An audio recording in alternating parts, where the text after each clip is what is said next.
If you did not finish your homework, you may want to give a believable reason to avoid a penalty.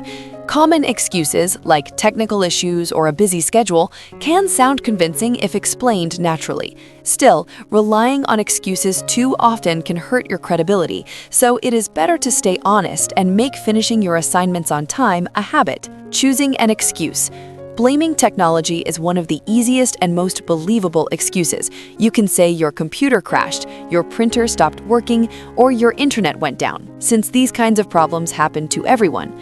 Think about your family situation and use a believable reason that fits it. For example, you might say you left your textbook at another parent's house or had to help care for a younger sibling, which distracted you from finishing your homework. Blame an illness by saying you felt sick the night before and could not finish your homework but still came to school. Just remember, this excuse may not work if your teacher usually asks for proof. Say the work was too difficult and that you did not understand the assignment. This can sound responsible because it shows you tried and are willing to ask for help. Pretend you lost your homework and say you cannot find it in your binder or folder. This can work once in a while, but using it too often may make you seem disorganized and less believable. Blame your busy schedule by saying other classes or activities overwhelmed you. This can work if you usually seem responsible, but it may sound less believable if you are not normally that busy.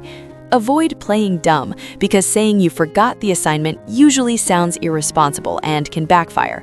It's also a bad idea to pretend you were absent, since that's easy for your teacher to check. Delivering the excuse.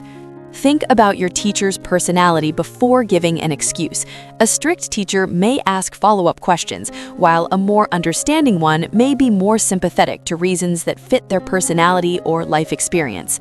Keep your excuse short and focused. A brief story is easier to remember, sounds more natural, and is less likely to seem suspicious than one with too many details. Use an excuse that sounds believable and is based on something that could realistically be true. The more plausible your story is, the more likely your teacher will believe you. Remember the details of your excuse so your story stays consistent. If the story changes later, it becomes much easier for others to doubt it. Avoid physical signs that make you look nervous when giving an excuse. Stay calm, make natural eye contact, and try not to fidget too much. Potential consequences. Think about the consequences before making up an excuse. If you get caught, you could lose trust, face school penalties, or get into more serious trouble with your teacher, school, or parents. Consider what happens if you are honest instead.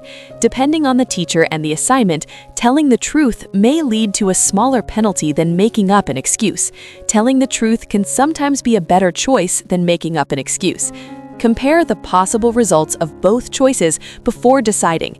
Think about the benefits and risks of lying versus telling the truth and choose the option that has fewer negative consequences. And moving forward, prioritize your homework so you don't have to keep making excuses.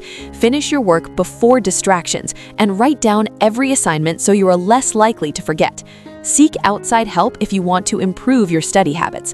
Ask your parents or friends to support your routine, and if focusing is a constant struggle, it may help to talk to someone about getting extra support.